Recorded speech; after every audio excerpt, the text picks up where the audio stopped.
Order. We'll begin with the daily routine, presenting and reading petitions.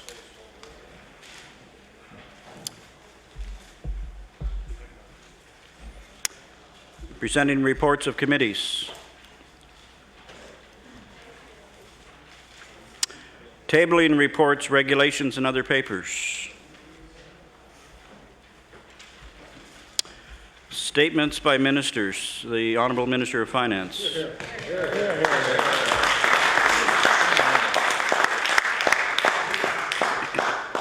Thank you, Mr. Speaker. I rise today in my capacity as Minister for Part 1 of the Gaming Control Act, which gives me responsibility for the Nova Scotia Gaming Corporation. In March of this year, the Gaming Corporation, through its agent, the Atlantic Lottery Corporation, introduced a new game called Keno. It also introduced a new gaming platform for Keno into many bars and lounges throughout the province. When Keno was introduced, significant concerns were raised about the impact this new game and this new platform might have on at-risk and problem gamblers. I was among those who raised concerns at that time. After being sworn in as minister, I undertook to gather information and to consult stakeholders about the future of Keno. I have now completed that task. What I discovered surprised me. I discovered, for example, that Keno had been under development for over a year before it was publicly announced. But no public input had been sought until after the gaming platform was already installed throughout the province and the game was ready to go. I discovered also that the previous government had decided to keep to itself the social responsibility assessment concerning Keno. I asked the Gaming Corporation to release that assessment, and they have done so. Although the social responsibility assessment was careful and thorough, concerns about Keno persist among some stakeholder groups. For example, concerns were expressed as recently as last week in the Cape Breton Post and the Halifax Chronicle Herald by representatives of community health boards in Cape Breton. Even on its own terms, Keno has not been a success. Revenue has fallen 80% below expectations, with the result that Keno is actually losing money. In order for the game to have even the possibility of breaking even, further spending would be required for capital and marketing. For all of these reasons, and after careful consideration, we have come to the conclusion that it's time to pull the plug on Keno in Nova Scotia.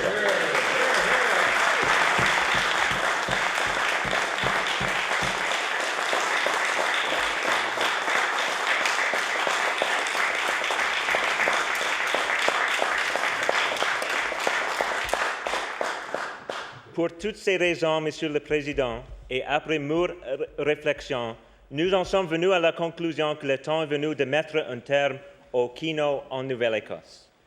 The Nova Scotia Gaming Corporation supports this conclusion and will instruct its agent, the Atlantic Lottery Corporation, to give appropriate notice to Keno retailers and withdraw from the game. Thank you.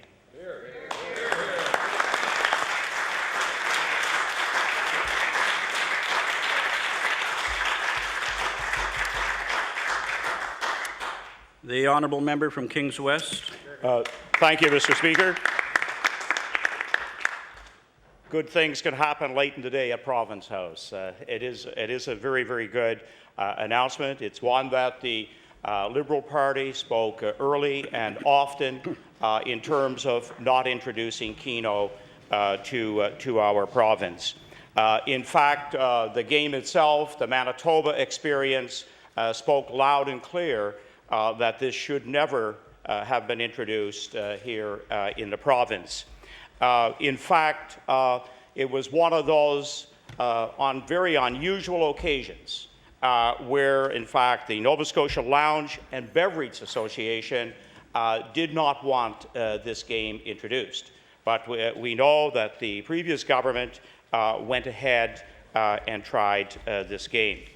I am pleased today because of the number of addiction centres, church communities, community health boards, and members of our community in Nova Scotia that spoke loud and clear about ever introducing Keno.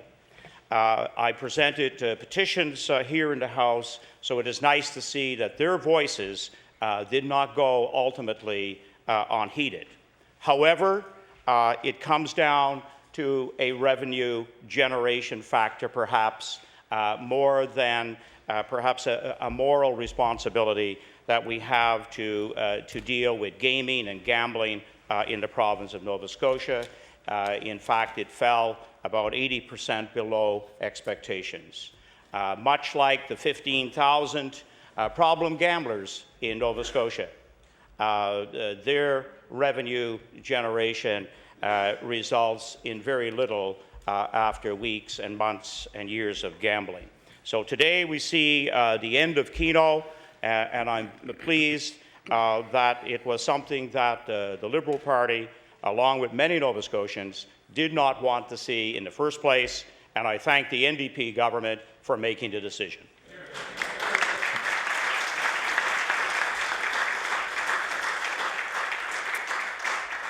The honourable member for Cape Breton North. Yes, thank you very much, Mr. Speaker, and I rise on behalf of my colleague, the member for Argyll, in response to the statement by the Minister of Finance here this evening. And Mr. Speaker, as anyone would know in my jurisdiction, I recognize that there are many revenue-generating activities government engage with, and some of them with controversy, some others not. There are people that will talk about the activities of the Liquor Corporation and what types of sales and marketing efforts that they undertake. As is with gambling, whether formalized or community-based, there is a wide spectrum of debate, both those for or against.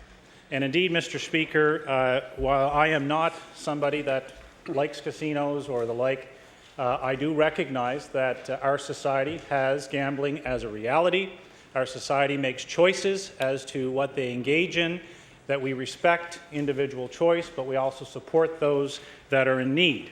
But I also recognize, Mr. Speaker, if I understand the information provided to me, that the revenue to date was about $700,000, about $1.6 million less than expected.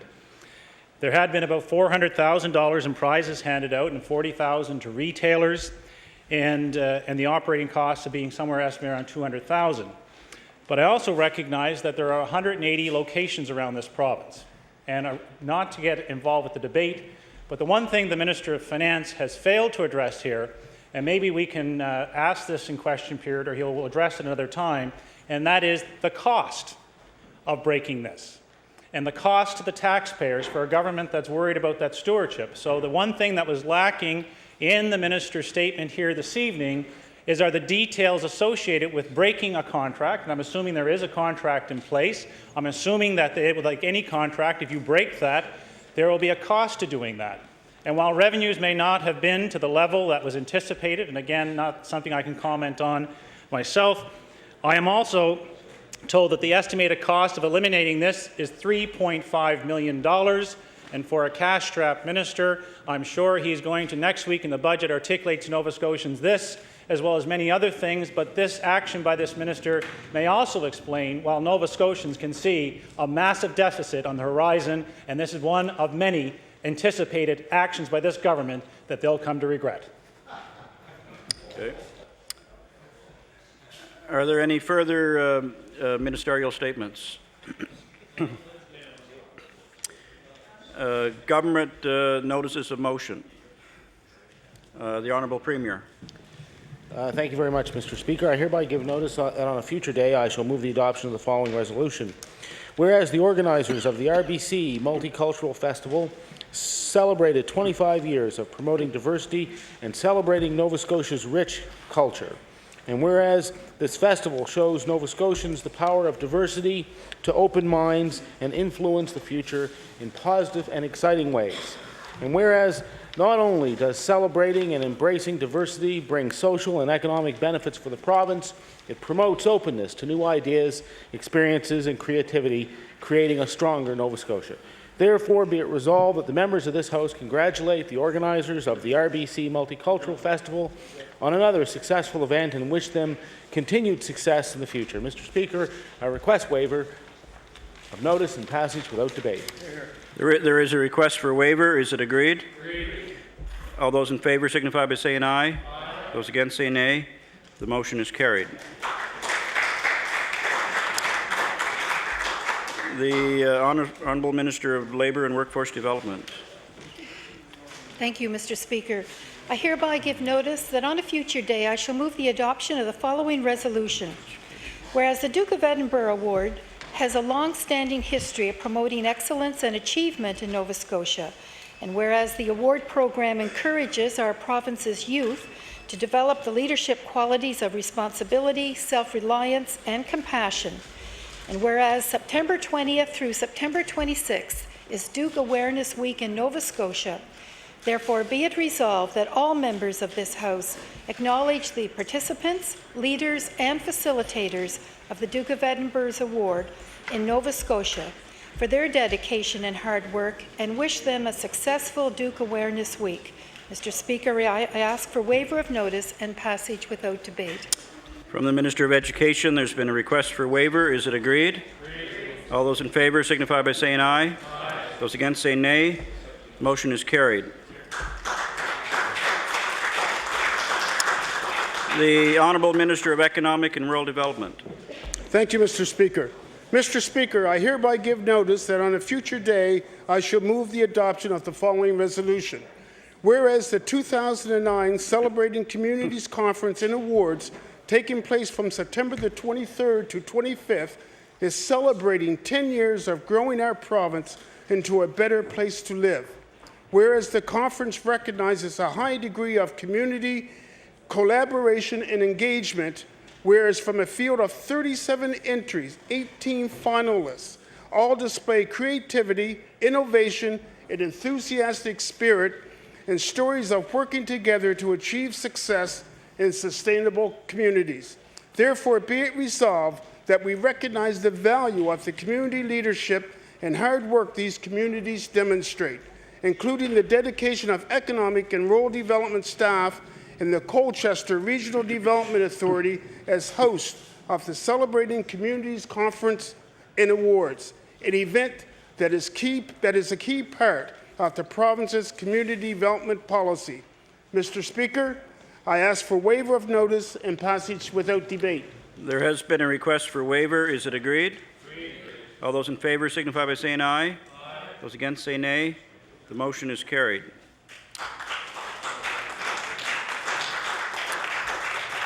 The Honourable Minister of Emergency Management. Mr. Speaker, I hereby give notice that on a future day I shall move the adoption of the following resolution. Whereas many Nova Scotians were saddened to hear of the recent passing of Mr. Walter Parnell, President of the Nova Scotia Ground Search and Rescue Association and co-founder and treasurer of Yarmouth Ground and Search and Rescue, and whereas Mr. Parnell's outstanding leadership and contributions to the reorganization of ground search and rescue teams in our province and his work to improve radio communication systems, interagency cooperation, and the sharing of best practices greatly enhanced ground search and rescue capabilities in our province. And whereas Mr. Parnell was highly respected for his friendship and dedication and deeply valued by his community, the province and the Emergency Management Office and all members of Nova Scotia's 24 ground search and rescue teams. Therefore, be it resolved that all members of this House recognize Mr. Walter Parnell for his selfless service to Nova Scotians and his outstanding contributions to Nova Scotia Ground Search and Rescue, and extend our sincere condolences to his loving wife Donna, his children, grandchild, and family upon his passing. Mr. Speaker, I request waiver of this notice and passage without debate. There has been a request for waiver. Is it agreed? Agreed. All those in favor signify by saying aye. Aye. Those against say nay. The motion is carried. The Honourable Minister of Natural Resources. Thank you, Mr. Speaker. I hereby give notice that on a future day I shall move the adoption of the following resolution. Whereas National Forest Week is held every year in September to recognize the importance of forests to our province and the entire country. And whereas the week-long celebration helps Nova Scotians to recognize the importance of forests for providing our province with a strong foundation for economic growth and environmental protection. And whereas the theme of this year's National Forest Week is Canada's Forests, Strong Roots, Green Shoots, therefore be it resolved that the members of this House and all Nova Scotians recognize the importance of forests and the successful celebration of 2009 National Forest Week. And Mr. Speaker, I request waiver of notice and passage without debate. There has been a request for waiver. Is it agreed? All those in favor signify by saying aye. Those against say nay. The motion is carried. Any further government notices of motion? Introduction of bills. The Minister of Education? Labor and Workforce Development. Okay. Mr. Speaker, I beg leave to introduce an act to amend Chapter 475 of the Revised Statutes 1989, the Trade Union Act.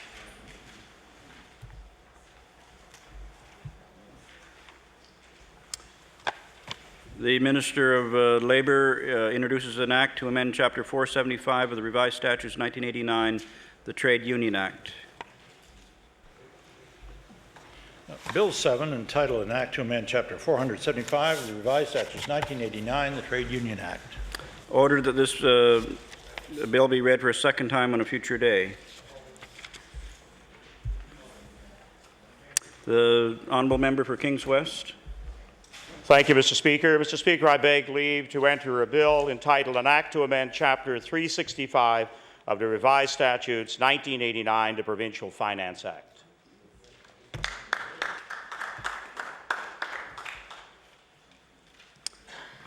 The member for Kings West introduces an act to amend Chapter 365 of the Revised Statutes 1989, the Provincial Finance Act. Bill numbered 8, entitled An Act to Amend Chapter 365 of the Revised Statutes 1989, the Provincial Finance Act. The Honourable Minister of Service, Nova Scotia and Municipal Relations. Mr. Speaker, I beg leave to introduce the bill entitled An Act to Amend Chapter 23 of the Revised Statutes 1989, the Assessment Act, and Chapter 302 of the Revised Statutes 1989, the Municipal Grants Act.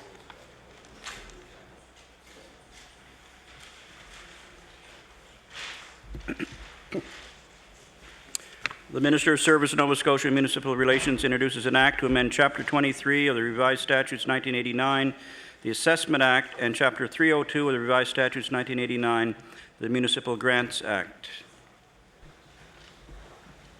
Bill 9, entitled An Act to Amend Chapter 23 of the Revised Statutes 1989, the Assessment Act, and Chapter 302 of the Revised Statutes 1989, the Municipal Grants Act.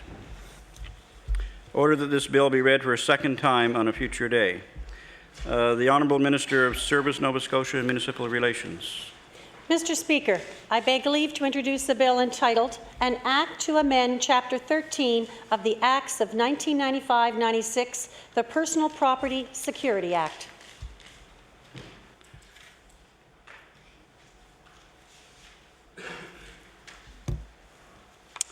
The Minister of Service, Nova Scotia and Municipal Relations introduces an act to amend Chapter 13 of the Acts of 1995-96, the Personal Property Security Act. Bill 10, entitled An Act to Amend Chapter 13 of the Acts of 1995-96, the Personal Property Security Act. Ordered that this bill be read for a second time on a future day. The Honourable Member for Kings West. Thank you, Mr. Speaker. Mr. Speaker, I beg leave to introduce a bill titled An Act to Amend Chapter 365 of the Revised Statutes 1989, the Provincial Finance Act. The Honourable Member for Kings West introduces an act to amend Chapter 365 of the Revised Statutes 1989, the Provincial Finance Act. Bill 11, entitled An Act to Amend Chapter 365 of the Revised Statutes 1989, the Provincial Finance Act. Any further introduction of bills? Notices of motion. The Honourable Leader of the Official Opposition. Thank you, Mr. Speaker. I hereby give notice that on a future day I shall move the adoption of the following resolution. Whereas earlier this spring, the town of Spring Hill and indeed all Nova Scotians lost a political icon with the passing of Guy Brown. And whereas dutiful service to our province included serving as Minister of Consumer Affairs, Housing and Municipal Affairs, Labour, Agriculture, and responsibility for the Workers' Compensation Board, and whereas regardless of his involvement in public life, whether it be as a minister, MLA, or mayor, Guy never forgot about people and the importance of serving in their best interest. Therefore, be it resolved, all members of the legislature extend our sympathies to Guy Brown's family, his wife June, and his sons Dale and Glenn, and honour his memory by ensuring that our actions respect the best interest of the public at large. Mr. Speaker, I ask for waiver of notice and passage without debate. There is a request for waiver. Is it agreed? Agreed. All those in favour signify by saying aye. Those against say nay. The motion is carried.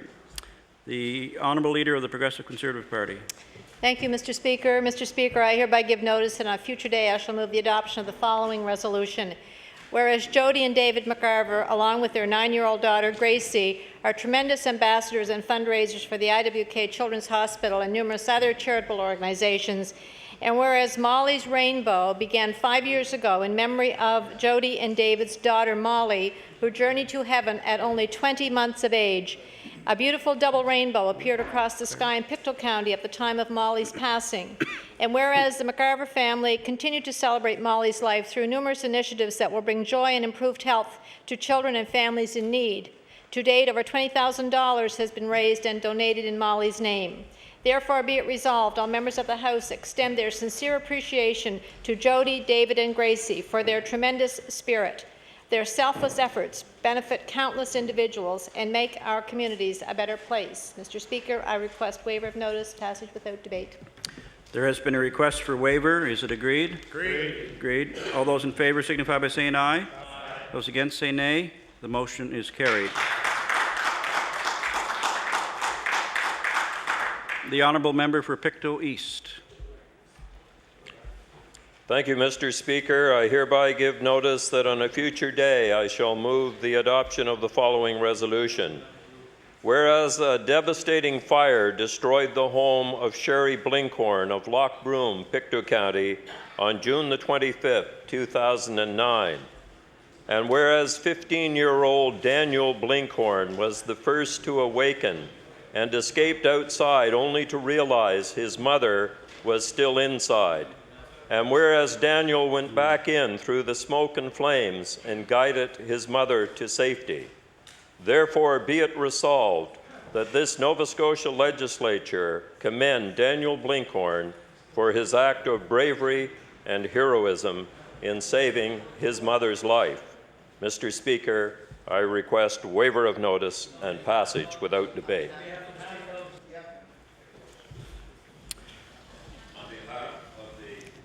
Speaker. Thank Member you. for Pictou West. Thank you, Member. I appreciate that. And there's been a request for waiver. Is it agreed? Agreed. All those in favour signify by saying aye. Aye. Those against say nay. The motion is carried.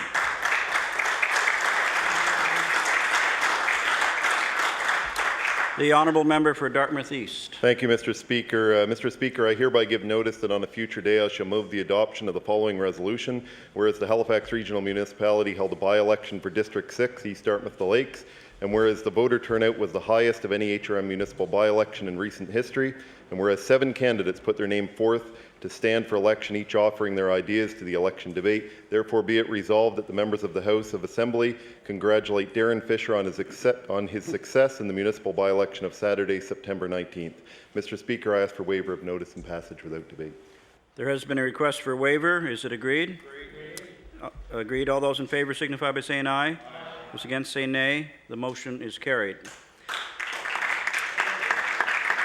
The Honourable Member for Cumberland South. Mr. Speaker, I hereby give notice on a future date I shall move the adoption of the following resolution. Whereas the federal government has committed to revisiting the policy around employment insurance benefits in this country, and whereas many Nova Scotians are applying for sick benefits as a result of not being able to return to work because of health reasons, and whereas on many occasions these applicants are individuals who are terminally ill and may never return to the workforce. Therefore, be resolved this legislature encourage the federal government to change employment insurance benefits so that Nova Scotians who apply and qualify for employment insurance and who are determined to be terminally ill be extended full-term employment insurance benefits and be treated the same as those who have lost their employment through no fault of their own. Mr. Speaker, I request waiver of notice to pass without debate. There has been a request for waiver. Is it agreed? Agreed. Agreed. All those in favor signify by saying aye. Aye. Those against say nay. The motion is carried. The honourable member for Hammonds Plains Upper Sackville. Thank you, Mr. Speaker. Mr. Speaker, I hereby give notice on a future day I shall move the adoption of the following resolution. Whereas on Saturday, July the 18th, 2009, the Lucasville United Baptist Church celebrated 170 years of ministry and service to the community, and whereas they marked this occasion with an anniversary banquet, and whereas the Lucasville United Baptist Church has provided community leadership and fellowship for the people of Lucasville and surrounding area for many years, therefore be it resolved that the Nova Scotia Legislature congratulates the Lucasville United Baptist Church on its historic 170th anniversary and extends very best wishes in their future endeavors. Mr. Speaker, I would ask for waiver of notice and passage without debate. There has been a request for waiver. Is it agreed? Agreed. All those in favor signify by saying aye. Aye. Those against say nay. The motion is carried. The Honourable Leader of the Official Opposition. Thank you, Mr. Speaker. I hereby give notice that on a future day I shall move the adoption of the following resolution. Whereas Bruce GM in Middleton has been recognized by Progress Magazine as the 2009 #1 best place to work in Atlantic Canada, and whereas Bruce GM offers its employees plenty of flexibility to keep their work lives in balance with their family lives, and whereas this award is a testament to their leadership, corporate culture, and commitment to attracting and retaining the very best employees for the job, therefore be it resolved that the members of the House of Assembly join me in congratulating the Bruce GM team for this outstanding accomplishment. Mr. Speaker, I ask for waiver of notice and passage without debate. There has been a request for waiver. Is it agreed? Agreed. All those in favor signify by saying aye. Aye. Those against say nay. The motion is carried. The honourable member for Cape Breton the Lakes, or excuse me, Victoria the Lakes. Thank you, Mr. Speaker. Mr. Speaker, I hereby give notice that on a future day I shall move the adoption of the following resolution. Whereas if one golfer were to shoot 3 holes in one on the same course in a single round, the odds are forecast at 1 in 488 billion. And whereas the author of Astonishing but True Golf Facts says the odds of making 3 aces over 5 rounds is nearly 3 billion to 1, and whereas Adam Sams defied all the odds, shooting 3 holes in one over 5 rounds of golf at one of Canada's most famous public golf courses, the Highland Links, between September 11th and 15th. Therefore be it resolved that MLAs in this House of Assembly congratulate Adam Sams and make it a point that for any charity golf tournaments we are asked to be in next summer and an extra player is required, please keep English lobster fisherman Adam Sams in mind, because after his feats between September 11th and 15th, I have no doubt he'd be a welcome addition to any golf team in Nova Scotia. Mr. Speaker, I request waiver of notice and passage without debate. There has been a request for waiver. Is it agreed? Agreed. Agreed. All those in favor signify by saying aye. Aye. Those against say nay. The motion is carried.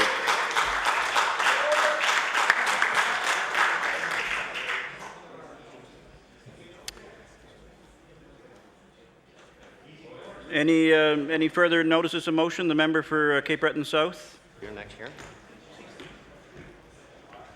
Thank you very much, Mr. Speaker. Mr. Speaker, I hereby give notice on a future day I shall move the adoption of the following resolution.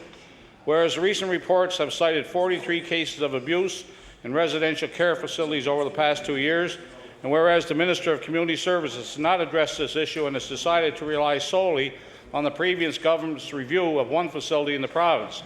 Whereas the NDP repeatedly called for the implementation of the Kendrick Report to ensure that Nova Scotians with disabilities are being adequately cared for. Therefore, be it resolved that the NDP commit to doing what it said it would do in opposition and implement the recommendations of the Kendrick Report. Mr. Speaker, I'd ask for waiver of notice. There's been a request for waiver. I hear several noes. The motion is tabled.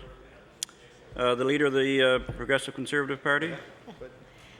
Thank you, Mr. Speaker. Mr. Speaker, I hereby give notice on a future day I shall move the adoption of the following resolution. Whereas Dragon's Breath Blue is an exceptionally unique cheese and one of the most amazing cheeses developed at the Dutchman's Farm in Upper Economy, Colchester County, and whereas farm owners Willem and Maja Vendenhoek are attracting customers from around the world with approximately 15,000 people a year visiting their farm, and whereas that Dutchman's Farm is now part of Nova Scotia's Come to Life initiative and is also just one example of the numerous local food producers living and working here in Nova Scotia, therefore be it resolved that Willem and Maja Vendenhoek and their children be commended by all MLAs in the House of Assembly tonight for their diligent work in producing quality food products, especially the blue cheese, and wishing them nothing but continued success. Mr. Speaker, I request waiver of notice, passage without debate. There has been a request for waiver. Is it agreed? Agreed. All those in favor signify by saying aye. Aye. Those against say nay. The motion is carried. The honourable member for Dartmouth East. Thank you, Mr. Speaker. Mr. Speaker, I hereby give notice that on a future day I shall move the adoption of the following resolution. Whereas the Maritime Fiddle Festival is the longest continuously running fiddle festival in Canada, and whereas the Maritime Fiddle Festival celebrated 60 years in Dartmouth during the summer of 2009, and whereas the Maritime Fiddle Festival continues to present the best of old-time fiddling and step dancing to local, national, and international audiences, therefore be it resolved that members of the House of Assembly congratulate the Maritime Fiddle Festival on its 60th anniversary and thank the many volunteers who have contributed to the festival over its 60-year history. Mr. Speaker, I ask for waiver of notice and passage without debate. There has been a request for waiver. Is it agreed? Agreed. All those in favor signify by saying aye. Aye. Those against say nay. The motion is carried. The honourable member for Cumberland South. Thank you, Mr. Speaker. I hereby give notice in a future day that shall move the adoption of the following resolution. Whereas Federal Justice Minister Rob Nicholson has introduced legislation aimed to repeal the faint hope clause under Section 745 of the Criminal Code of Canada. Whereas under Section 745 of the Criminal Code, offenders can apply to a judge for parole after serving only 15 years after committing horrible, violent murders. And whereas victims' families across Canada have had their lives shattered forever, and often families are torn apart by the stress of losing a loved one to a murderer. Therefore, be resolved all members of this House support Federal Justice Minister Rob Nicholson and the Conservative government in their attempt in repealing the faint hope clause from the Criminal Code and delivering meaningful justice to victims' families of violent murders. Mr. Speaker, I request waiver of notice. Pass without debate. There has been a request for waiver. Is it agreed? Agreed. Agreed. All those in favor signify by saying aye. Aye. Those against say nay. The motion is carried. The honourable member for Halifax Clayton Park. Thank you. Mr. Speaker, I hereby give notice that on a future day I shall move the adoption of the following resolution. Whereas there is a growing Muslim community in Halifax Clayton Park and across Nova Scotia, which is enriching our cultural life, and whereas Eid al-Fitr is a celebration associated with the end of the holy month of Ramadan and the end of the month-long fast, and whereas this year the religious holiday of Eid al-Fitr began on September 20th and included religious services and family gatherings, therefore be it resolved that the members of the House of Assembly recognize the importance of this celebration and wish all Muslims Eid Mubarak. Mr. Speaker, I ask for waiver of notice and passage without debate. There has been a request for waiver. Is it agreed? Agreed. Agreed. All those in favor signify by saying aye. Aye. Those against say nay. The motion is carried. The honourable member for Kings West. Thank you, Mr. Speaker. Mr. Speaker, I hereby give notice on a future day I shall move the adoption of the following resolution.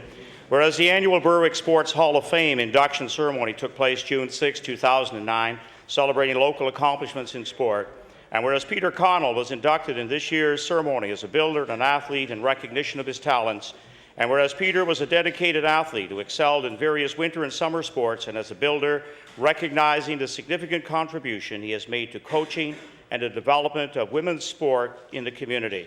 Therefore, be it resolved that members of this House congratulate the late Peter Connell's family on the legacy he left his family and community on being inducted into the Berwick Sports Hall of Fame as both a builder and an athlete. Mr. Speaker, I ask for waiver of notice, passage without debate. There has been a request for waiver. Is it agreed? Agreed. All those in favor signify by saying aye. Aye. Those against say nay. The motion is carried. The honourable member for Cape Breton North. Thank you, Mr. Speaker. I hereby give notice on a future date I shall move the adoption of the following resolution. Whereas Hike the Highlands Festival runs from September 11th to 20th, starting in Whitehead and concluding in Red Island, Cape Breton Island, And whereas now in its 6th year, Hike the Highlands allows its participants to see firsthand some of the most stunning views and scenery imaginable, all while promoting a healthy and physically fit lifestyle.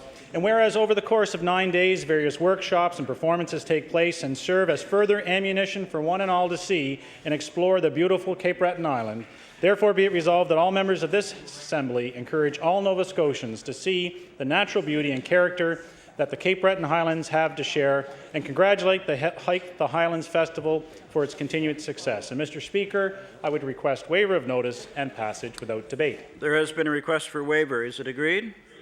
Agreed. All those in favor signify by saying aye. Those against say nay. The motion is carried. The honourable member from Clare. Merci, Monsieur le Président. Mr. Speaker, I hereby give notice that on a future day I shall move the adoption of the following resolution. Whereas Nova Scotia is in the midst of an economic downturn and our province is in need of some clear direction and definitive action, and whereas initiatives by government can often help to start infrastructure projects leading to numerous economic spin-offs, and whereas the people of Nova Scotia have seen little to no action from this government on stimulating our economy through infrastructure projects, allowing important developments to remain in the lurch. Therefore, be it resolved that members of this House of Assembly urge government to inform this chamber of its infrastructure plans and priorities immediately and table this plan in this House. And Mr. Speaker, I would ask waiver of notice and passage without debate. There has been a request for waiver. Is it agreed? Agreed. I hear several noes. The motion is tabled. The honourable member for Bedford Birch Cove. Mr. Speaker, I hereby give notice that on a future day I shall move the adoption of the following resolution. Whereas Bill Dompierre passed away August 9th, 2009 after a courageous battle with cancer, and whereas for many years Bill was a devoted educator, however his true passion was basketball, which he enjoyed coaching both minor basketball and girls' high school teams. And whereas Bill was a well-respected resident of Bedford who was well known for his generosity of spirit and fun-loving nature, and therefore be it resolved that members of this House offer condolences to Kim Dompierre, Bill's wife of 30 years, their two sons, Christopher and Matthew, along with his extended family and many friends. Mr. Speaker, I ask for waiver of notice and passage without debate. There has been a request for waiver. Is it agreed? Agreed. All those in favor signify by saying aye. Aye. Those against say nay. The motion is carried. The honourable member for Digby Annapolis. Thank you, Mr. Speaker. Mr. Speaker, I hereby give notice on a future day I shall move the adoption of the following resolution.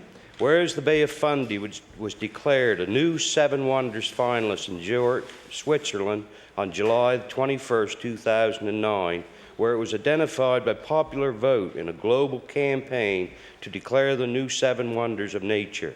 And whereas the voting continues online at votemyfundy.com throughout 2010 and 11 in this final and important stage of the contest. And whereas the Bay of Fundy is the only Canadian site and one of 3 on the continent to proceed to the final phase in the new Seven Wonders of Nature's contest.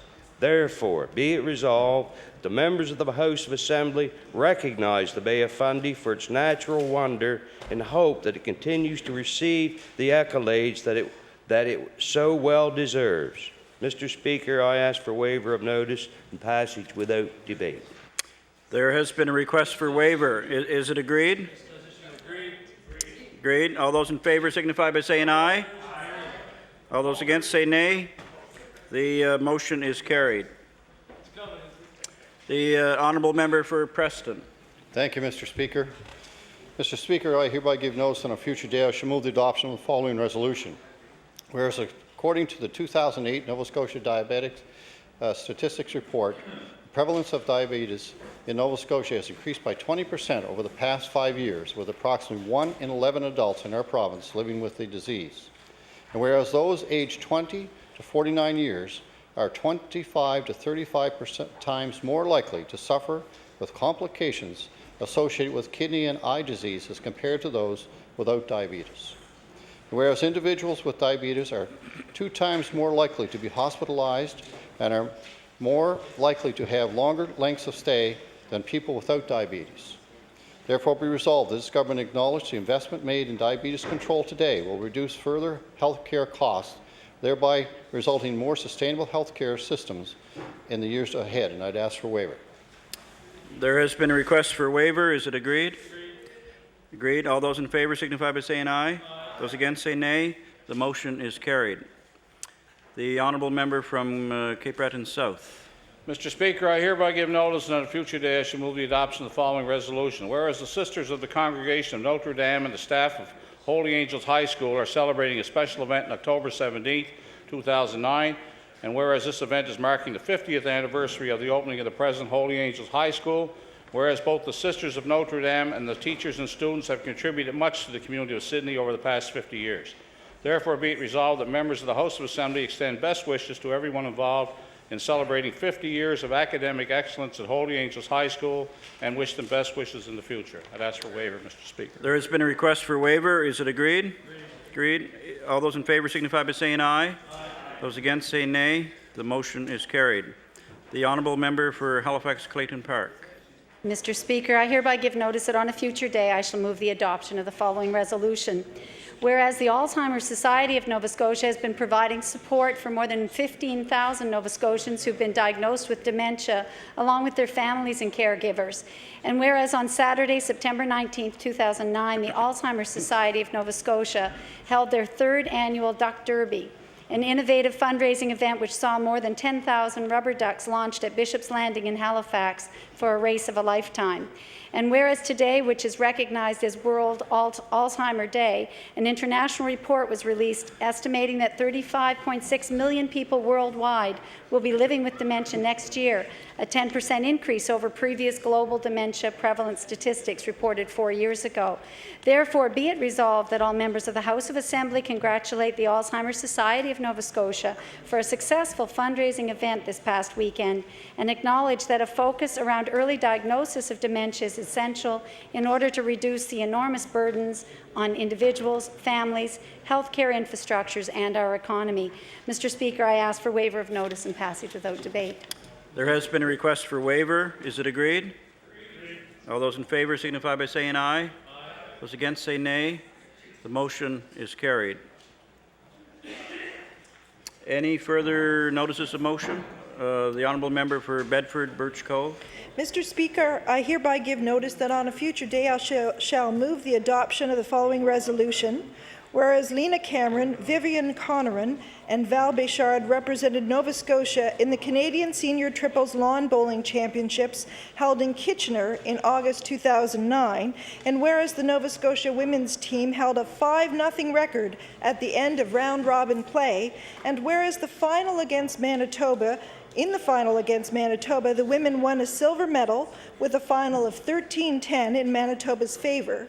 Therefore, be it resolved that the members of this House congratulate Lena Cameron, Vivian Conneran, and Val Béchard for their silver medal at the 2009 Canadian Senior Triples Lawn Bowling Championships. Mr. Speaker, I ask for waiver of notice and passage without debate. There has been a request for waiver. Is it agreed? Agreed. All those in favor signify by saying aye. Aye. Those against say nay. The motion is carried. The honourable member for Digby Annapolis. Thank you, Mr. Speaker. Mr. Speaker, I hereby give notice that on a future day I shall move the adoption of the following resolution. Whereas Judge Pierre Leon Muse was sworn into office June 29, 2009 at the Digby Justice Centre. Whereas Judge Muse is Nova Scotia's first Métis judge. And whereas Judge Muse is also the first Acadian to serve on the provincial court bench and will conduct trials in French serving Digby, Annapolis Royal, and Yarmouth. Therefore, be it resolved that the members of the House of Assembly congratulate Judge Pierre Leon Muse on his historical appointment as a provincial court judge and wish him well on this new endeavour. Mr. Speaker, I ask for waiver of notice, passage without debate. There has been a request for waiver. Is it agreed? Agreed. All those in favor signify by saying aye. Those against say nay. The motion is carried. The honourable member for Preston. Thank you, Mr. Speaker. Mr. Speaker, I hereby give notice on a future day I shall move the adoption of the following resolution. Whereas Lena Ferguson, age 82, of West Chesuncook, Nova Scotia, is a well-known community historian. And whereas Lena has been researching the history of West Chesuncook and the Eastern Shore and other places since 1976. Whereas Lena has launched her first book entitled The History of Porters Lake, A Little Breezy Place on September the 16th, 2009. Therefore be resolved, the members of this House of Assembly recognize and congratulate Lena Ferguson for her historical research and for writing this book, which preserves a rich history of the Porters Lake area. And Mr. Speaker, I'd ask for waiver and passage without debate. There has been a request for waiver. Is it agreed? Agreed. All those in favor signify by saying aye. Aye. Those against say nay. The motion is carried. Orders of the day. I'll recognize the Government House Leader. Thank you, Mr. Speaker. Mr. Speaker, I'd like to call address and reply, speech from the throne. Address and reply to the speech from the throne.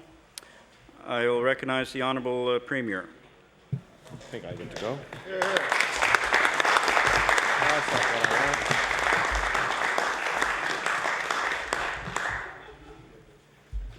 Well, Mr. Speaker, thank you very much. And it's nice this evening to be able to join the debate in address and reply. Thank you very much to my colleagues, and thank you for the chance to be in my place this evening to formally address the members of the House for the first time as the first ever NDP Premier of Nova Scotia.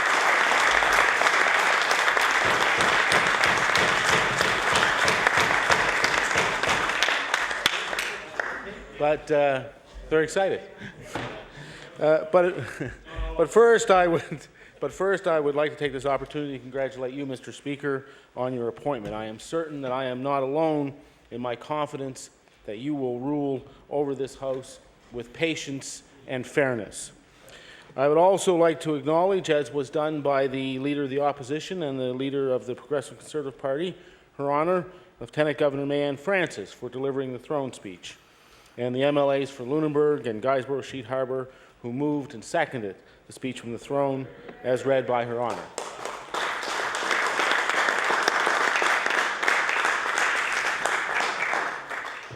Finally, I would like to welcome both the newly elected and returning MLAs from all parties.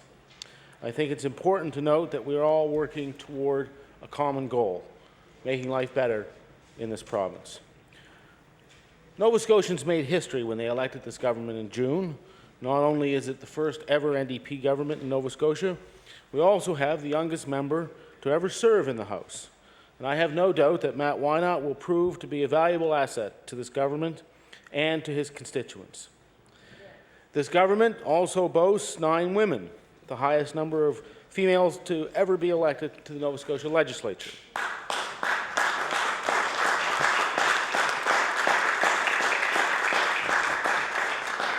Four of those members are also part of the cabinet, holding such high-profile portfolios as health, community services, and education. I believe that more than ever, this government reflects the modern, diverse society in which Nova Scotians live. 2009 has been a year of change for this great province. On June 9th, Nova Scotians decided that it was time to turn a new page.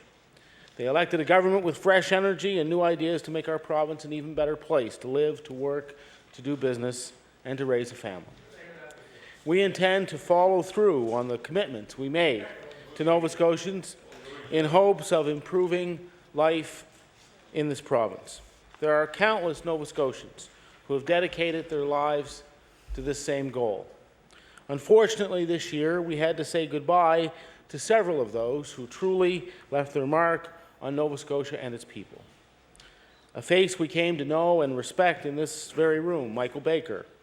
He loved this province and his constituents, and he worked hard for both over a decade as he served as the MLA for Lunenburg. My heart goes out to his wife Cynthia, their 2 sons, who recently returned from Nova Scotia Week in Scotland, where a tree was planted in Michael's honor. Government also mourned the loss of former MLAs Dr. Bill Gillis and Guy Brown. Over his 28 years in office, Bill developed a fierce respect for the taxpayers' dollars and how they were used.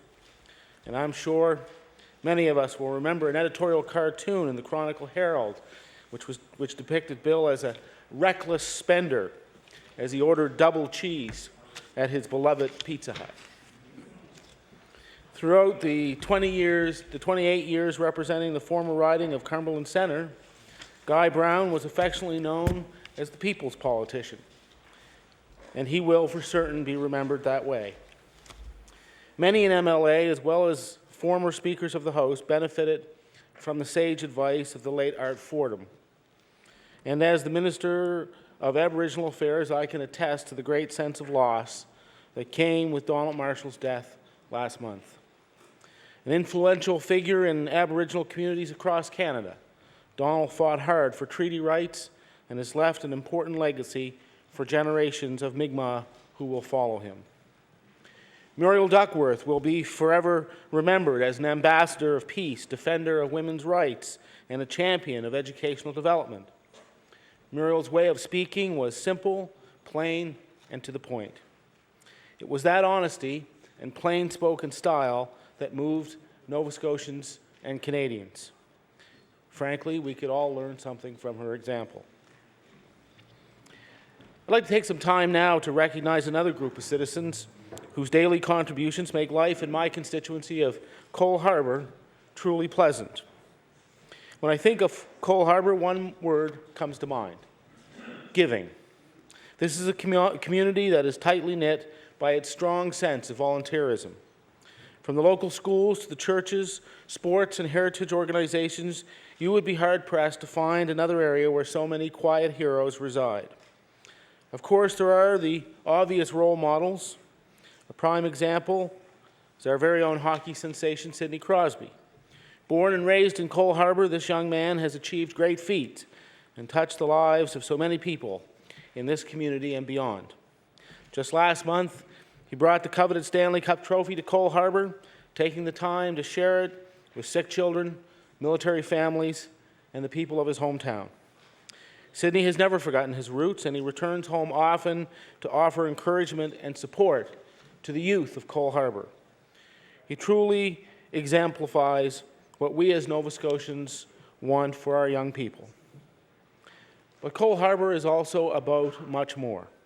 It is the home of Cole Harbour Minor Baseball Association and the Cole Harbour Soccer Club, one of the fastest growing soccer associations in the province. These groups require countless volunteers to organize, coach, referee, and carpool the hundreds of kids who take part every year. More volunteers give their time to the Cole Harbour Bel Air Minor Hockey Association, which I'm proud to say boasts one of the largest minor hockey tournaments in the country. Next year, the Joe LaMontagne Memorial March Break Tournament will celebrate its 29th year of providing young men and women of all skill levels a chance to compete, make new friends, and learn some valuable lessons about sportsmanship and fair play. And of course, there is the Cole Harbour Minor Basketball Association. One of my old coaches told me one time that over the years, basketball can both build and reveal one's character. I believe that is true. These sports clubs truly understand the importance of their volunteers. And this sports club in particular, every year recognizes several key contributors with the Rick Kirby Award for championing volunteerism. Now, it may still be early in the school year, but I feel it's important to recognize the students of the fine schools in Cole Harbour. Even when classes aren't in, these inspiring young people are taking part in activities throughout Metro. Just this past July, Auburn Drive High School's jazz band received a standing ovation for their stirring performance at the annual Atlantic Jazz Festival in Halifax. I want to wish the students at Auburn, Cole Harbour District High, and all the schools in my district a safe and prosperous year. And thanks to the hard work and dedication of the Cole Harbour Parks and Trails Association, our community has a beautiful provincial park right on its doorstep. Cole Harbour Heritage Park is 400 acres of pristine salt marshes and beautiful rocky coastlines. I encourage anyone who hasn't walked or cycled the park's half-dozen trails to come and visit soon. Cole Harbour is rich not only in its scenery, but in its history, too. The Parks and Trails Association has helped preserve some cultural sites as the original home of George Bissett, a former Justice of the Peace and Cole Harbour's first county councillor. Volunteers with the Cole Harbour Rural Heritage Society have also dedicated their time to protecting and raising awareness of the natural history of the area. One of the group's greatest accomplishments is the establishment of the Cole Harbour Heritage Farm, nestled right in the middle of the city. I once heard the late Halifax Fairview MLA Eileen O'Connell refer to the spot as a little oasis of culture and heritage. It is truly that. I am proud to say I represent a constituency with such a wealth of talented, generous people. I would like to recognize those people for all the work they do to make Cole Harbour the wonderful place it is to live and to raise a family. Too often, their efforts go unnoticed, and that is a shame. To those people, I say a heartfelt thank you. This government is committed to making life better and more affordable for families. Nova Scotians have put their trust and faith in this government to make positive changes over the next 4 years, and I will work hard to make sure that happens. Let it be known, this government has and will continue to live up to its commitments. Over the years,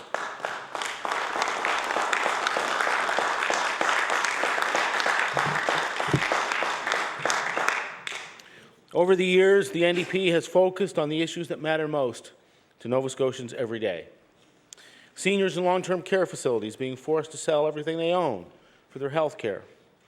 Stimulating Nova Scotia's economy and creating good, secure jobs to keep our young people here at home. Taking the HST off of basic home electricity. And limited access to quality health care because of emergency room closures. These tough times call for genuine leadership. And in just 3 short months, this government has already followed through on key campaign commitments that have improved the lives of Nova Scotians and their families. We implemented the new home construction rebate to kickstart the economy and keep our skilled tradespeople here at home.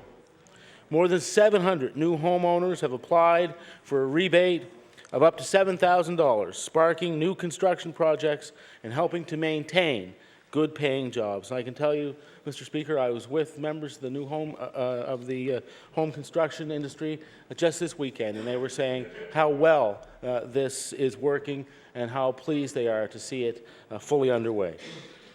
We were the first province to put in place hard caps on air quality and greenhouse gas emissions to ensure a cleaner, greener, more sustainable province by 2020.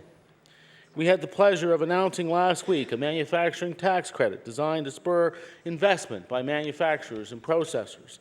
Manufacturers employ thousands of people, many of them outside of HRM. This credit will help jumpstart manufacturing and processing in Nova Scotia, and as we come out of a difficult recession. Mr. Speaker, Dorothy Rice, chair of the Canadian Manufacturers and Exporters in Nova Scotia, welcomed the tax credit, saying it will boost productivity and increase employment throughout the province.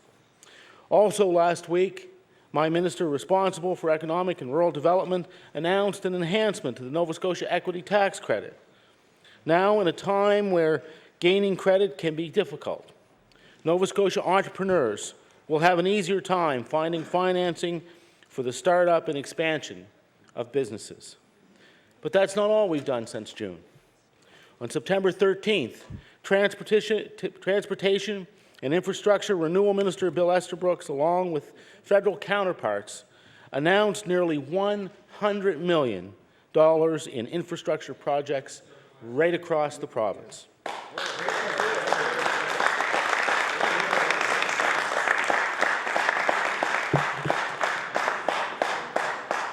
Among other things, Mr. Speaker, that money will go toward 40 construction and repair projects on Nova Scotia's highways and bridges. Mr. Estabrooks announced 11 projects for HRM and 20 more for CBRM. In partnership with the federal government and municipalities, this government is improving communities and creating thousands of jobs. We said that we would maximize federal infrastructure dollars, and that is exactly what we are doing.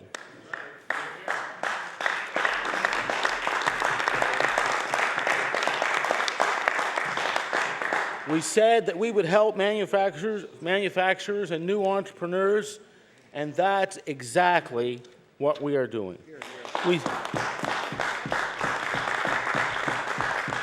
We said we would work to help skilled young people stay and build a life here, and that is exactly what we're doing.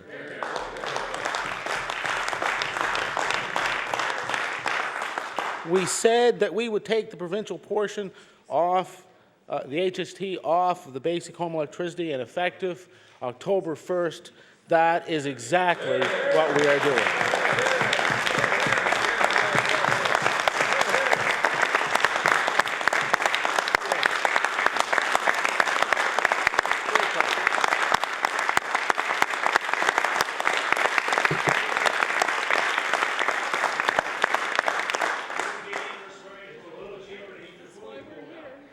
200,000 Nova Scotians will benefit from the removal of the HST, and another 200,000 will see further reductions in their electricity bills. We won't stop there. Nova Scotians expect governments to keep faith with their voters. People expect the platform to be the agenda of the newly elected or re-elected government. This government knows that every reasonable effort must be dedicated to honoring the trust that Nova Scotians placed in us on June 9th, and I want to be very clear about this. For the NDP, a promise made is a promise to be delivered.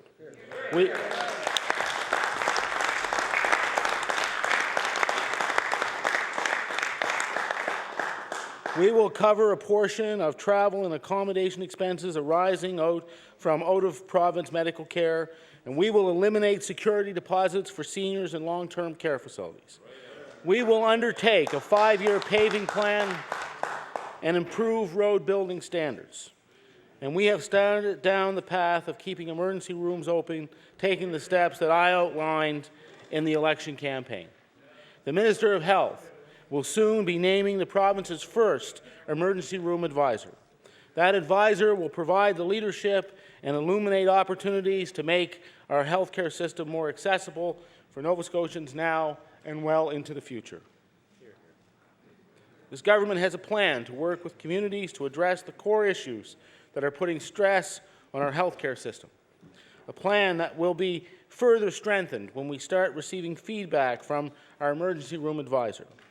We will improve access to primary care and boost collaborative care with more nurse practitioners. We will make more effective use of prescription drugs and improve the focus on preventative care and disease reduction. Each of these steps will mean more Nova Scotians will receive care when they need it rather than waiting as their health gets worse. This government is also working with businesses that are ready to invest in Nova Scotia. Just this morning, Mr. Speaker, I was at the Irving Shipyard to celebrate its 120th anniversary. The company recently announced a contract to build 9 Coast Guard patrol vessels right here in Halifax. That means more than 150 good-paying jobs. Local companies will also have an opportunity to bid on $32 million in goods and services for Coast Guard work. We are keen to work with the federal government and the Atlantic provinces to advance the Atlantic Gateway strategy, providing better ways for Nova Scotia exporters to get their products to global markets. I look forward to continuing to improve the relationship with the Aboriginal community in my capacity as the Minister responsible for Aboriginal Affairs. Already, I've met with many of the chiefs across the province to hear their concerns and expectations of my government. The Executive Council will be meeting again with the Assembly of Nova Scotia and Mi'kmaq chiefs. Let me acknowledge that history was made a year ago when our predecessors held the first such joint meeting. My government has also made progress when it comes to intergovernmental affairs.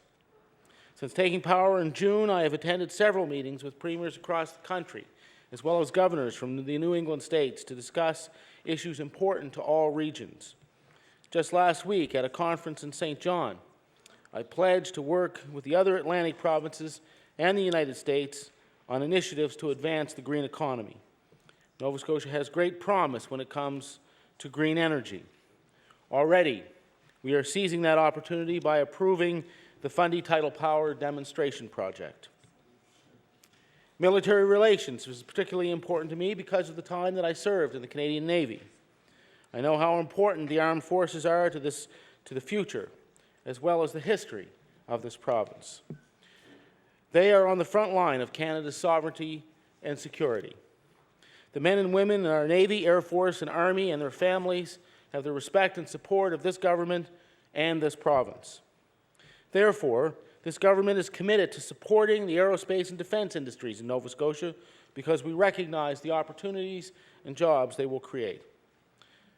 Achieving all the things I mentioned will not be an easy task. But Nova Scotians did not elect me as a premier because the job is easy. When my government took office, we commissioned an independent review of the province's finances. And the truth is now out here. Reckless spending has put Nova Scotia on an unsustainable path. For years, unreliable revenue sources, like offshore royalties, were pitted against rapidly rising and very reliable expenditures. The combination was a recipe for disaster. We are now faced with a $590 million deficit for this year alone, a number which could balloon to as much as $1.3 billion in just 3 years if nothing is done. It's up to us and to all Nova Scotians to cover some major unpaid bills. There's no doubt that difficult decisions will have to be made to get the province back on track. And we are developing a robust plan to confront Nova Scotia's fiscal challenges head-on. This government has already taken steps to address the situation. We started with an independent review of the books to find out the true state of the province's finances. I promptly appointed a panel of experienced economic advisors to illuminate the options available to government. We expect the panel members to report back with their findings by the end of October, about the same time that the second phase of the financial review is due. What is clear right now is that we are in a situation similar to what the Nova Scotia government found itself in 10 years ago.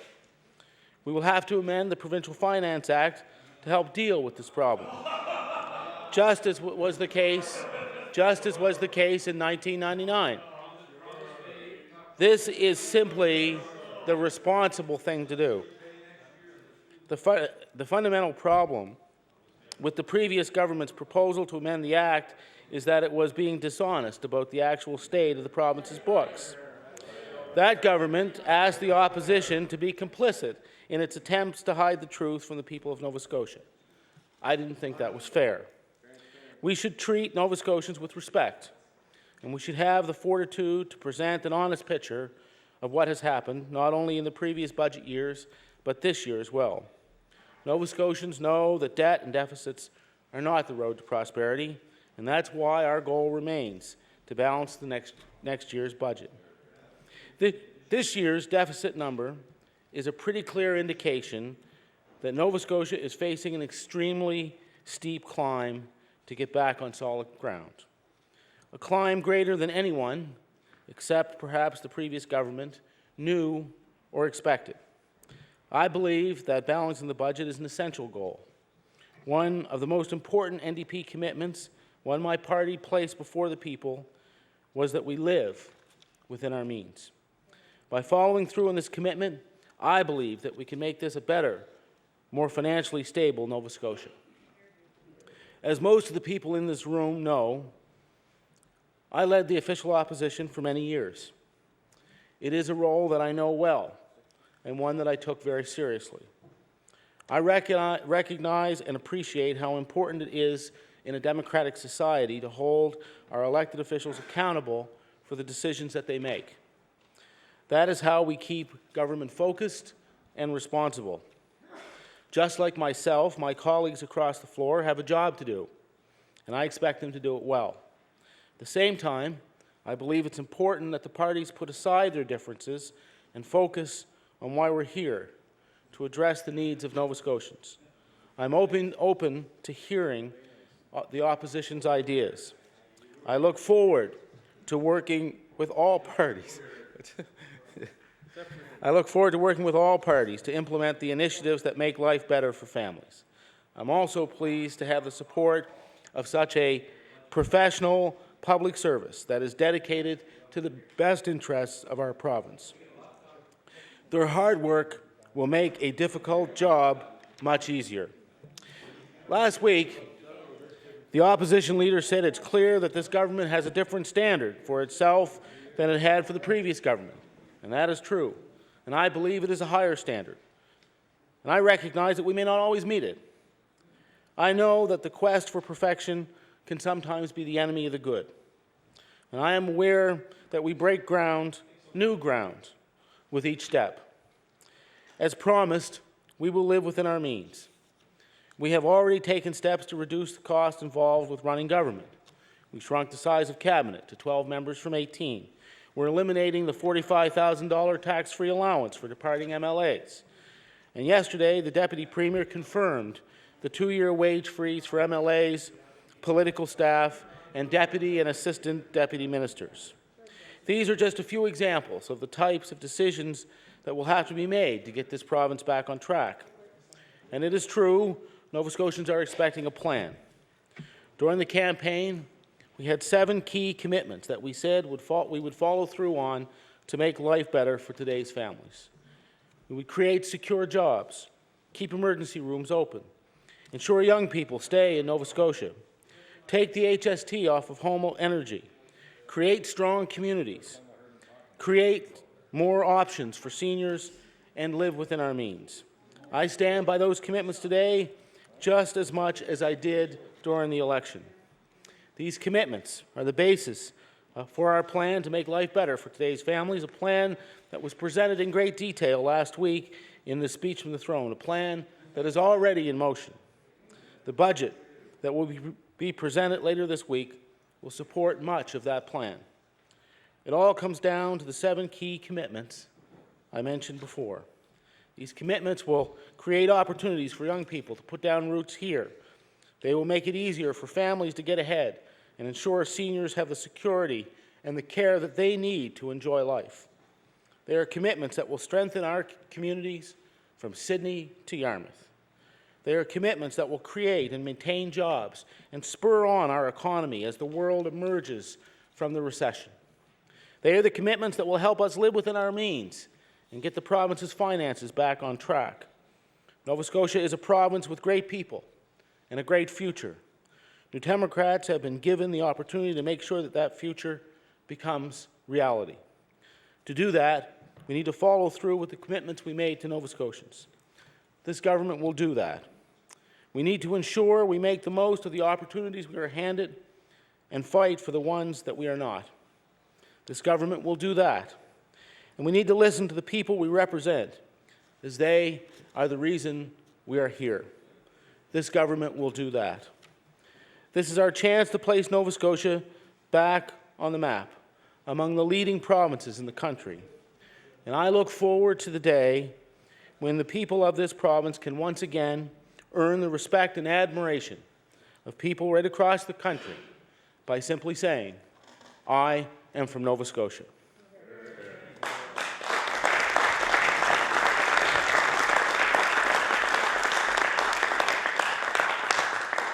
Mr. Speaker, that is my hope for this government. Thank you.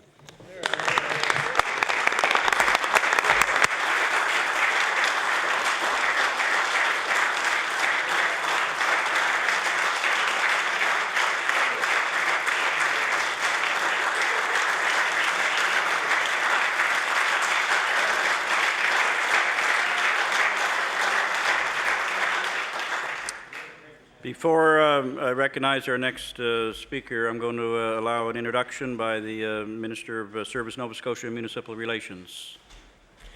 I would just like to introduce my daughter, Brianne Williams, who is in the gallery this evening. Brianne is a second-year student at NASCAD, and she's just able to be here this evening because she has a class until 7:30. So on Monday evenings, we'll probably be graced by your presence. Thank you for coming, Brianne, and I hope that everyone here welcomes her. Thank you.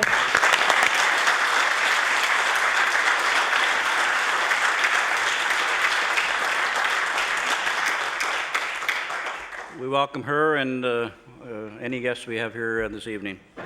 I'm going to recognize the honourable member from Dartmouth East. Thank you.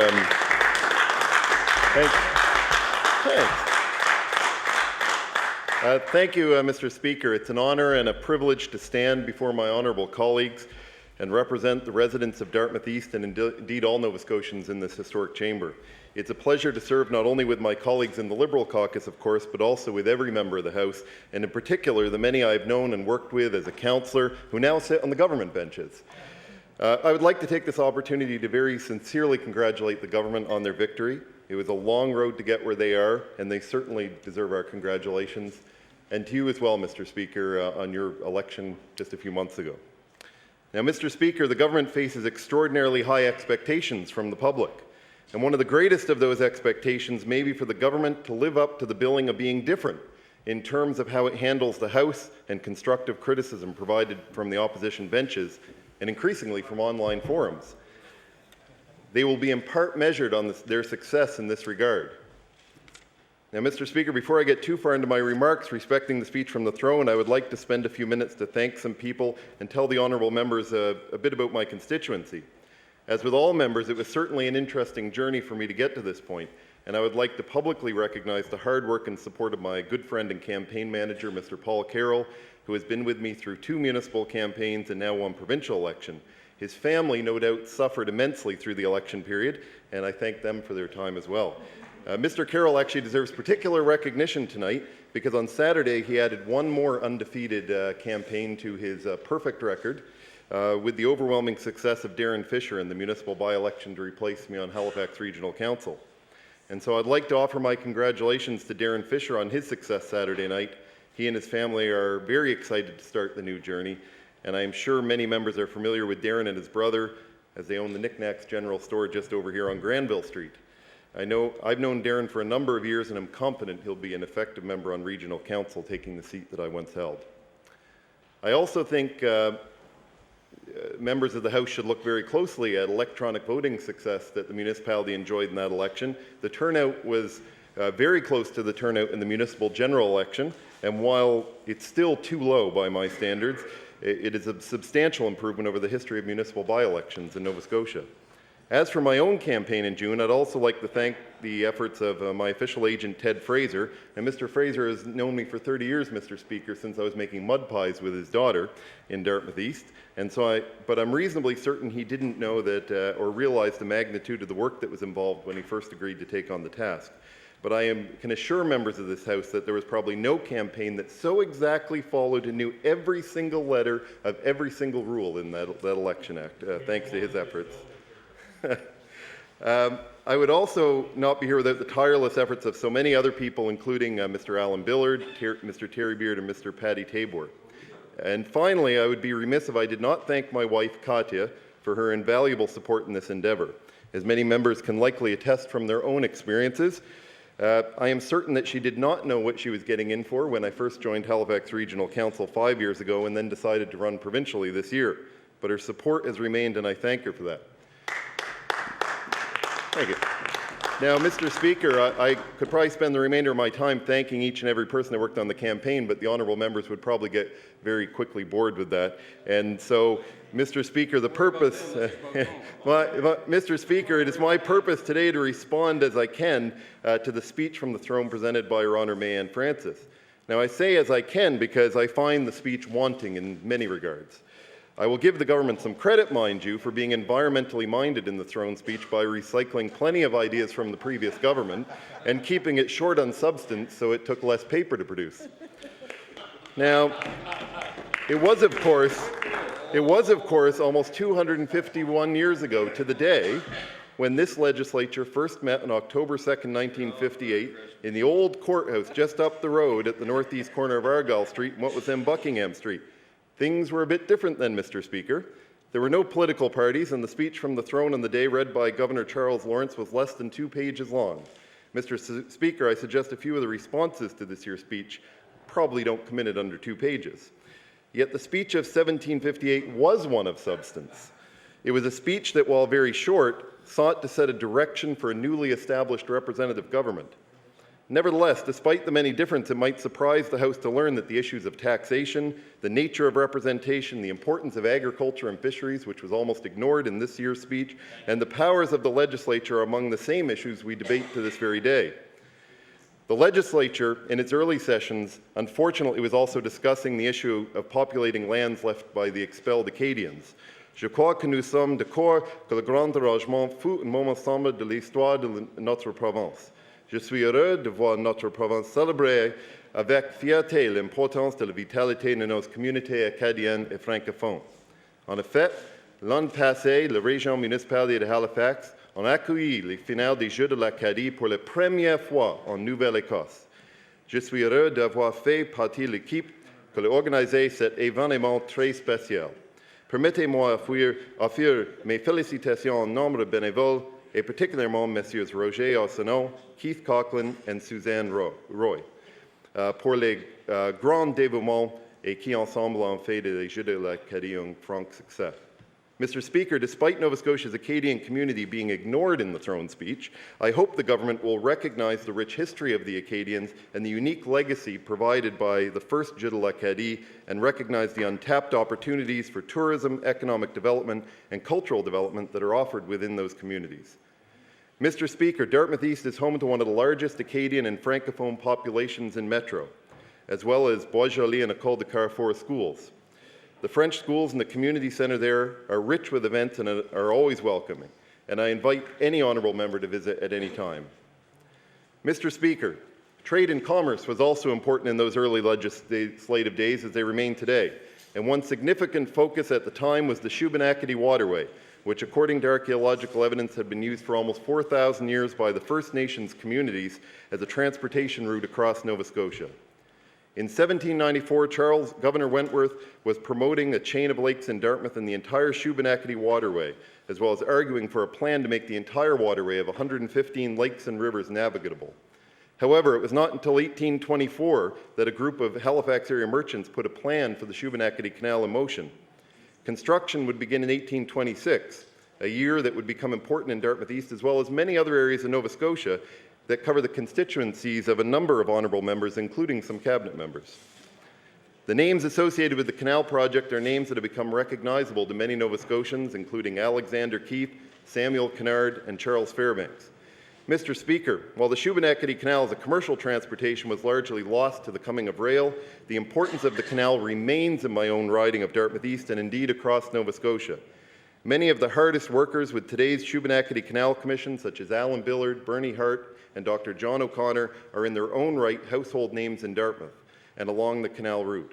Their efforts and the efforts of the entire Commission to see the Shubenacadie Waterway benefit in areas such as recreation, culture, tourism, and agriculture are well respected.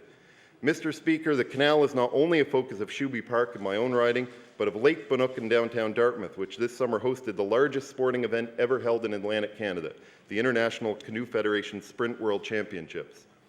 Mr. Speaker, the honourable members of this legislature should know that as much as we often hear about maintaining and celebrating our built heritage, this very important history associated with the canal is at risk daily. Built heritage in this waterway, which has been named a National Engineering Historic Site, is crumbling due to lack of funding from the province to this provincially mandated organization.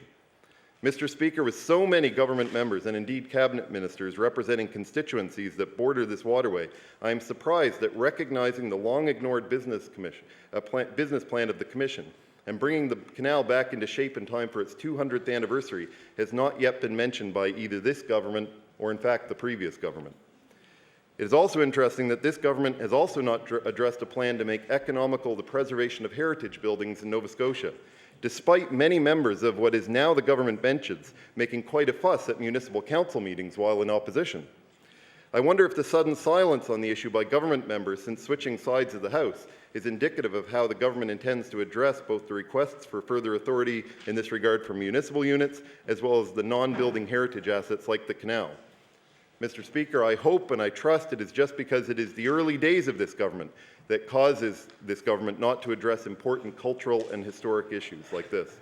In terms of the canal, I'll be looking to the government's upcoming budget and the plans of the Department of Natural Resources in anticipation of a plan. This House should also further be aware that the Commission is working with Natural Resources staff on a National Heritage Waterways application, which is critical to the development of rural and urban areas along the waterway. And I call upon the government to ensure that the application and its Commission's business plan receives the necessary cabinet support. There's a lot of work to catch up with on the canal before the 200th anniversary in just a few years, and this work must begin now if we're not to lose even more critical heritage assets. Now, Mr. Speaker, the canal is certainly not the only important element in my district. Dartmouth East is host to Prince Andrew High School, which I might remind the Honourable Minister of Education is still waiting for the often promised but never followed through with renovations, much like Dartmouth High School in her own riding. I look forward to what I hope by this point would be an announcement in short order detailing the commencement of work at these Dartmouth schools. Mr. Speaker, not far from Prince Andrew High School is the Main Street Business Improvement District. This community has worked hard to create a plan that businesses and residents know will improve the area and move it forward, revitalizing it to face the economic and urban challenges of tomorrow. It is a good plan and one that was unanimously endorsed at a municipal level. I was pleased to lead the plan's development and its evolution. And indeed, my own constituency office, Mr. Speaker, is located in the heart of the Main Street Business District as a sign of faith and support for that quickly growing and expanding area. However, Mr. Speaker, it has long been a challenge in Nova Scotia that urban Main Street plans have difficulty accessing government grants and initiatives. Dartmouth's Main Street District is one that wants to move forward, is ready to move forward with environmental building design for new buildings and energy efficiency upgrades. Mr. Speaker, the government needs to make the necessary changes that will support redevelopment opportunities for small and medium-sized businesses in areas such as Dartmouth's Main Street and the downtown business districts, as well as providing similar opportunities across the province from Truro to Cape Breton, Bridgewater, Digby and Yarmouth. Mr. Speaker, environmentally conscious building techniques are happening very close to the Main Street Business District, which could be emulated across this province if the government takes action, saving energy, carbon emissions and costs. But the government must take the necessary steps to enhance and promote those environmental technologies. I was recently the keynote speaker at the Canadian District Energy Conference, and many people expressed frustration that Nova Scotia has become one of the most difficult provinces for independent renewable energy processors to succeed in. This must change. As a community success story, I draw the attention of members to the recently opened East Dartmouth Community Centre. This was the first building constructed by HRM to a minimum LEED silver standard and is home to the Boys and Girls Club of East Dartmouth under the direction of John Burton, who is a tireless advocate for the children, the community, and indeed the centre itself. It enjoys strong leadership from the community, and I must recognize Mr. Simon Gillis, who chaired the centre's advisory board, and Mr. Carl Nightingale, who worked so very hard to raise the funds to complete the building. Many HRM staff, including Karen McTavish, Kathy McKinnon, Bogdan Hadlaw, and Terry Gallagher, also deserve special mention. Now, Mr. Speaker, I know that centre has been mentioned previously in this House and supported by all three parties, but I raise it now as an example of the community working together to build a much-needed facility that serves the community as managed by the community. As well, I think honourable members should be aware of environmental initiatives being taken, such as those at the centre, that reduce our carbon footprint and put in place practical solutions for reducing energy consumption. Mr. Speaker, these types of projects should be a regular sight in this province. That would be good for the environment. Our battle against climate change would reduce operating costs for community facilities, which are constantly coming to the province for funding, and would spur a new generation of jobs in this province that focuses on sustainable green opportunities. Mr. Speaker, I was very surprised not to see such a plan outlined by the government, either through announcements or in the throne speech. I'm putting the government on notice that I will be personally looking to the government to quickly deliver a plan that creates and focuses opportunities for green innovation, manufacturing, jobs that will be sustainable, provide numerous social and environmental benefits, and will place Nova Scotia as a world leader in green jobs and green innovation. Nova Scotia is well positioned to be a world leader in green technology, and this is an opportunity that will be lost if it's not harnessed now. Here in the Halifax Regional Municipality alone, we spend $1.3 billion a year on energy. And Mr. Speaker, most of those dollars are exported. Why do we continue to allow this to happen? And where is the plan that will move Nova Scotians away from exported energy costs?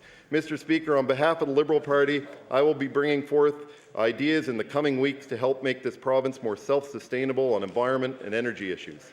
I hope the Honourable Premier lives up to his recent commitments, as recent as his speech a few moments ago, to consider thoughtfully the ideas presented from this side of the House when those issues come forth. I believe Nova Scotia's move to a more sustainable energy solution is necessitated by both environmental and economic realities.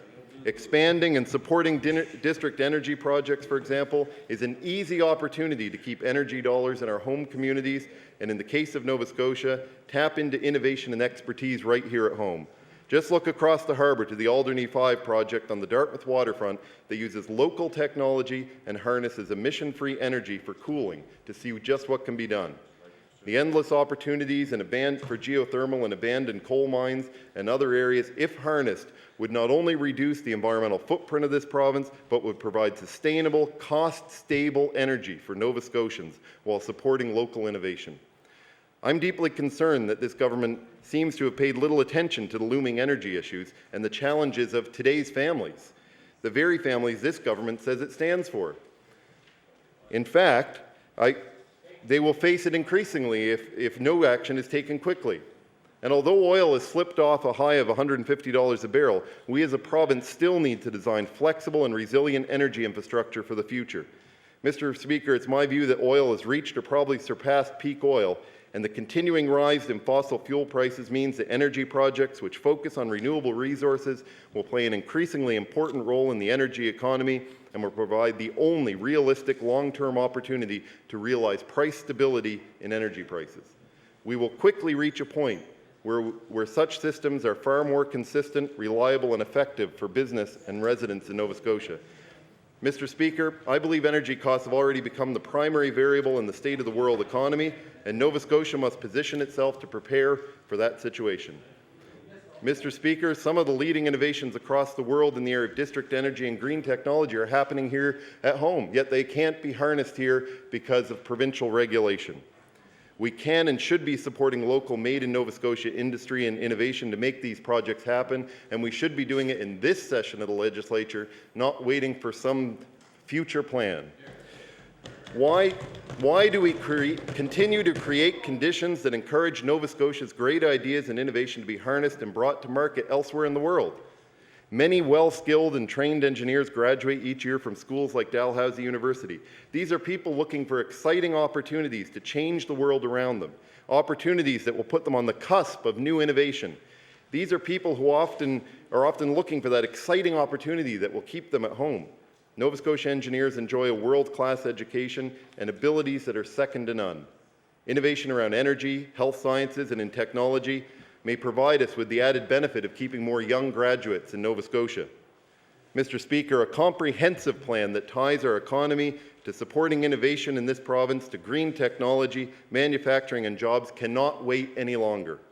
Many people are nervous about the future of their manufacturing jobs in this province, and Mr. Speaker, if the government truly wishes to provide long-term sustainability and a future for this province in the manufacturing sector, then they will act quickly to focus support on economic opportunities that move this province forward as a world leader. The province has not been terribly supportive of alternative energy fields thus far. For example, despite a 2003 provincial report recommending producers of cogeneration and renewable energy be allowed to sell directly to consumers, the regulations and legislation have still not been brought forward. Energy infrastructure that maximizes economic and environmental benefits in the local community must be a priority. These local economic solutions are particularly important to cities. Local solutions must not only be considered, but encouraged. You know, the government will need to pay special attention to the areas of HRM and CBRM. And with so many seats in HRM, I know there's a lot of residents who are looking for the government to pay attention in HRM in particular. With half of the world's population living in cities, and the same factor applying here in Nova Scotia, and 3/4 of the world's greenhouse gas emissions resulting from cities, we cannot possibly tackle the significant greenhouse gas reductions that this government and almost every government is now talking about, except perhaps Stephen Harper, without tackling energy infrastructure in cities. Our cities need to become energy smart and more energy independent, and they can only do it with the help of the provincial government. Mr. Speaker, you can imagine that given my thoughts on the issues I've discussed, that I was sorely disappointed that despite the mover and seconder suggesting that the throne speech lays out a plan for this government, I in fact did not hear much of a plan at all when it comes to energy or environmental issues. What I did hear was primarily recycled Tory commitments and nothing about the green economy, our environment, energy stability, or planning for a green jobs agenda. Not a single word. Mr. Speaker, based on the throne speech, the government seems content to recycle the commitments of the previous Tory government.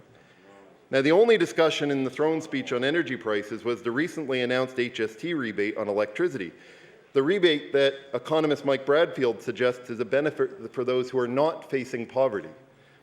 While it might be good political policy, and Mr. Speaker, I'm certainly not suggesting there are many people who might not see a short-term benefit, at least until Nova Scotia raises their rates again with the fuel adjustment mechanism, this reduction does nothing to help achieve a better energy balance, it does nothing to stabilize energy prices, and does very little to help advance the cause of poverty reduction in this province. Now, on the issue of poverty, I would hope that no member of this House would oppose measures to reduce poverty. Since 1997, I've been involved directly with Mel Boutlier and the Parker Street Furniture Bank, who many honourable members know. Mel has been a long-time friend and supporter of mine, has probably achieved more than any government in the fight against poverty in Nova Scotia. And the efforts of people like Mel, who was recently awarded both the Order of Nova Scotia and the Order of Canada, have made a real difference in helping Nova Scotians break the cycle of poverty. It is time for real action, Mr. Speaker, on breaking this cycle, and I applaud the government for including this initiative in the speech from the throne, and I hope that all members of the House, and I trust that all members of the House, will support the government in any meaningful action to reduce poverty. I was surprised to note, however, that the financial realities facing students in this province receive very little mention. Mr. Speaker, since the government put so much faith in independent financial advisory panels, I trust the government will bring forth data which will support their position that a tax credit will provide a real motivation for a student to stay in Nova Scotia, despite the fact that many students already find themselves with many post-graduation tax credits due to their high loan burden. Now, Mr. Speaker, I have some credibility on this issue, having only recently paid off my student loans from Dalhousie University and the University of King's College. And I think it's questionable how much benefit this new tax credit will provide to students when an effort would have more properly been spent on and focused on reducing tuition costs. Mr. Speaker, the government must keep as many Nova Scotia students in this province for their education as possible. This is the first step to keeping them here after graduation from high school. This means tackling the high tuition rates with real meaningful action. It also means growing a creative and vibrant economy that embraces new ideas and innovation, an economy that excites young people. I was very surprised, Mr. Speaker, that the creative economy was completely ignored in the speech from the throne. The creative economy is certainly part of the solution to keeping graduates in Nova Scotia. Mr. Speaker, the government must know the concern expressed by the arts community over the demise of the Provincial Arts Council. This government must know that we are being left behind in our support for cultural communities such as dance, film, visual arts, and so forth, compared to many other provinces. This is a shame, and beyond being just a shame, Mr. Speaker, it should be of great concern that we are falling behind in yet another area of our economy that is key to keeping people in Nova Scotia. It's also the economy and cultural identity of Nova Scotia that excites immigrants and those who consider Nova Scotia as a home. Mr. Speaker, I look forward to hearing the actions and plans this government intends to take to improve immigration to this province. We must make this province more than just a stopping place on the road west. Mr. Speaker, if we do not address immigration and keeping our young people here, we will find ourselves quickly with a population whose demographics are simply unable to support the critical government services such as healthcare, education, and tackling poverty. Mr. Speaker, in all the areas I have covered this evening, the first test for this government will be the provincial budget. Since there was little by way of a vision for the future of Nova Scotia in the throne speech, Mr. Speaker, next week I expect to hear that vision in the budget. And make no mistake, the government cannot run away from a budget they have now had over 3 months preparing for. Leadership is about taking responsibility and taking ownership. The Honourable Finance Minister will table a budget under his name and the brand of this government. This will be an NDP budget. Mr. Speaker, the government has already made some choices in terms of how the budget would be presented. And if it hadn't made those, by making those choices, it is already determined it is their budget. So while the mistakes of the previous government cannot and should not go unrecognized, the budget will represent many of the government's own choices. And one of those choices is to include the accounting of a future payment to universities in this year's budget. Now, the Minister of Finance, when he was in opposition, was quite critical of such moves. In fact, when the previous government made the exact same move in 2008, the current Minister of Finance accused the then government of cooking the books like John Buchanan.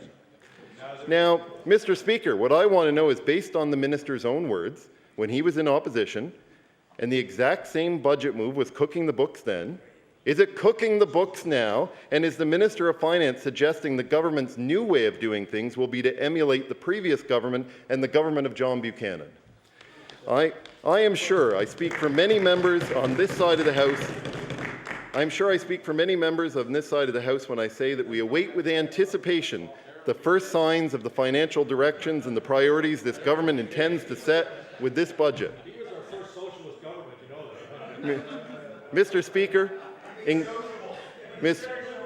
Order, please. The member from Dartmouth East has the floor. Mr. Speaker, in closing, let me say I honestly did welcome the Honourable Premier speak recently in the media about hoping to create a working relationship with the opposition and considering ideas brought forth by the opposition. I have to believe that this might actually be true. Mr. Speaker, this might actually be true because the government has seen fit in recent days to extend the equity tax credit, which was first created by a Liberal government, and in the speech from the throne, the government embraced the Liberal ideal brought forth by Pierre Trudeau of the Just Society.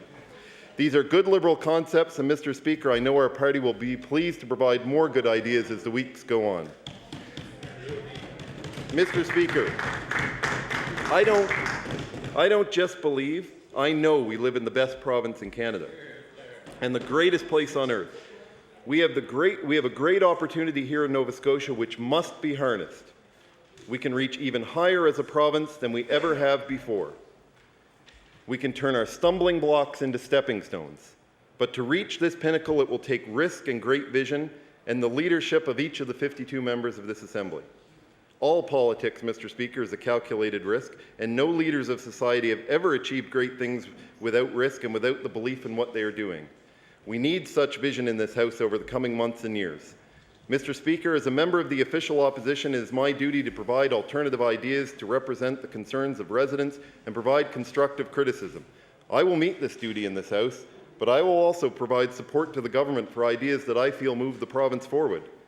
I can safely suggest, Mr. Speaker, that I will not always agree with the government, as they might not always agree with me. But I challenge the government to consider that no person and no party in this House has a monopoly on the truth, and that all views are expected to be treated fairly. We are here to make Nova Scotia a better place for tomorrow and for future generations.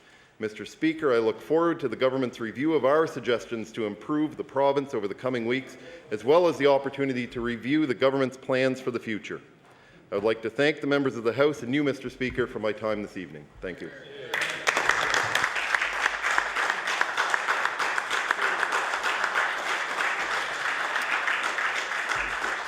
Thank you, member. I'll now recognize the honourable member for Cape Breton North.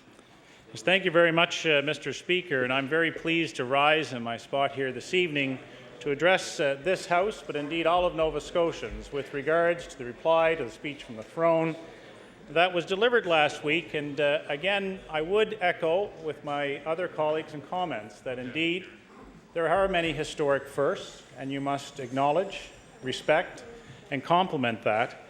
At the same time, Mr. Speaker, we have to recognize the fundamental function of this Parliament of Nova Scotians, that indeed we come here as was indicated by my colleagues, to try and find areas where you can find accommodation and compromise and support those ideas that are good of the governments, to hold them accountable for the decisions they take that we find not in the best interests of Nova Scotians or not good decisions, period. But also that we be here to hold them account and provide equally other alternatives. And we've just heard our colleague from Dartmouth East articulating some of the things that he would see in his function here in this House as a member of the opposition. And I too, Mr. Speaker, can say as someone that was part of a government and now part of the opposition, roles changed, but the fundamentals of representing the interests of Nova Scotians and our constituents does not change regardless where you sit in this House. And it is imperative that all of us bring that sense of duty and service here to the floor of this House. And at times it will be very impassioned. At times it will be conciliatory. In times it will be comforting. And at other times it will be nothing but confrontational, because that is the function of this House and the members that are elected to this House.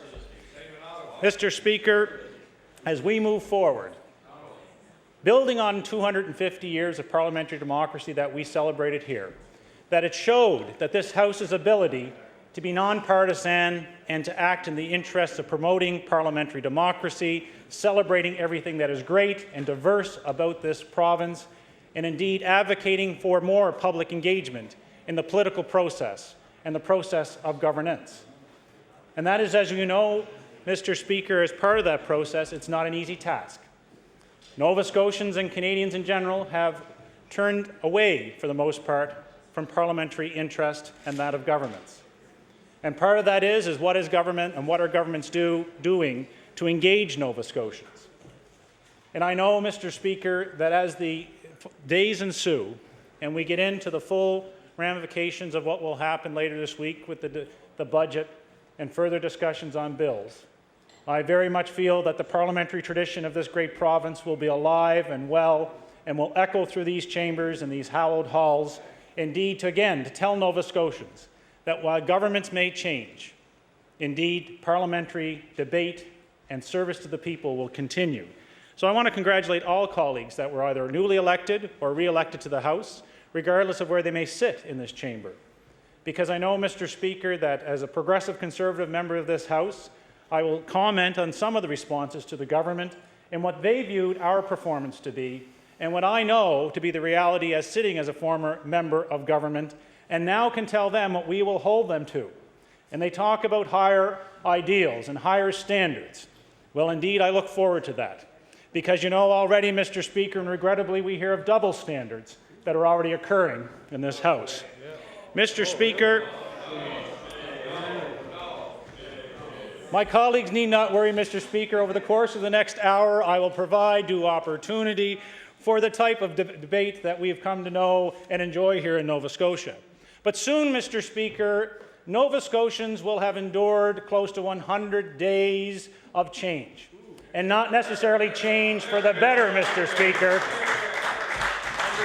And I'm glad, Mr. Speaker, the self-aggrandizing members of the government recognize that with change comes responsibility and obligation that we will hold them to account. And Mr. Speaker, over the last 100 days, I must say that I can stand in this House and wonder, what has the government been doing? Other than trying to restamp or rebrand previous government initiatives, announce things that were decided by a past cabinet, and indeed, Mr. Speaker, try to hold out there. And there's a double standard, Mr. Speaker, that's occurred. A flurry of announcements that come into our emails of a government announcement here or there, and taking credit for all these great things that the new government and cabinet ministers are doing on behalf of Nova Scotians, and at the same time having a Minister of Finance that stands and says the sky has fallen and like the great Jehovah will lift it up again because we are NDPers and dippers. The great Jehovah. Well, he has quoted the scripture in this House in the past as a Minister of Finance when he was in the opposition. Sounds more like Henny Penny. And let me tell you, Mr. Speaker, Nova Scotians will see justice served when next election is held in this province, whenever that government will dare to call it and go to the polls. Because, Mr. Speaker, as you know, yes, Mr. Speaker, 4 more years of them having to listen to me stand up and defend the interests of the people from Cape Breton North, the Progressive Conservative Party, and all Nova Scotians. They can get ready for 4 more years of this person in this House defending the democratic traditions and actually holding them to account. In less than 4 days, I'm just dismayed to see what has happened since the speech from the throne, Mr. Speaker. What speech? Well, that's it, or lack thereof. Or what speech, as one of my colleagues says. The governor had to come in for that. It's an awful thing to subject a lieutenant governor to, but already showing they're willing to test all Nova Scotians, regardless of what office they hold, to try and get through it. Mr. Speaker, but again, since the election, what have Nova Scotians truly seen? Since the election that was precipitated on the need that they claim to have clarity around the budget, a budget that had stimulus spending, a budget that provided for income tax and corporate tax returns to meet a balanced budget. And while the finance minister and his spin doctors are trying to say that everything is wrong, there was a lot that was good. But we've already seen the flip-flop, Mr. Speaker, of a premier when in opposition saying he would honor those commitments, as a premier who became premier and said he would honor those commitments, yet in the speech from the throne says almost now. From a premier who said, I've shrunk the size of government because Nova Scotians need to have a government that's responsible, yet expands the capacity within government. So he's hiding the fact that he takes a cabinet from 18 to 12, but doesn't come clear. And it has been that wishy-washiness over these ministerial assistants that coincidentally have been established and appointed with responsibilities and asked. Thank you. What about you? And over the course of the next 4 years, we're going to be wondering what those ministerial assistants are doing, Mr. Speaker. But they established ministerial assistants. You know, Mr. Speaker, it is a failed attempt of hiding the fact they are growing government, that they're growing their interest to be political and move. And they did not discount that those assistants would use the resources of a minister's office, Mr. Speaker. They haven't said that. What they did allude in the public is, well, if it's needed, and expenses and travel and maybe, you know, helping a friend out along the way. They haven't been clear about that. But they would suggest that there's some ideal that has been new and that this government has been accountable. All I've heard, Mr. Speaker, and we're going to find out on Thursday, is a government that's already out of control with its spending, Mr. Speaker. A government that's projecting a $590 million deficit when we in the spring had a balanced budget for Nova Scotians, Mr. Speaker. And we look forward and we'll defend. So for a government, Mr. Speaker, that doesn't really want to stand up and fess up for their political promises, then go behind the veil of an independent audit, an outside review, because that's in the interest of the Nova Scotia taxpayer. Well, they spent, I think, $100,000, I think was the most recent round that they spent on this independent auditor, when indeed, Mr. Speaker, the Minister of Finance used to sit, I believe, in public accounts and tell the previous government how much we should listen to the Auditor General, listen to the officials that are hired by Nova Scotians to do a good job for Nova Scotians. All of a sudden, things shift. Well, Mr. Speaker, I want to tell you, we have a Minister of Finance that is hiding behind outside consultants that do not understand, like the Auditor General or the officials in the Department of Finance. So the question we're going to be looking to the Minister of Finance is, who does he believe?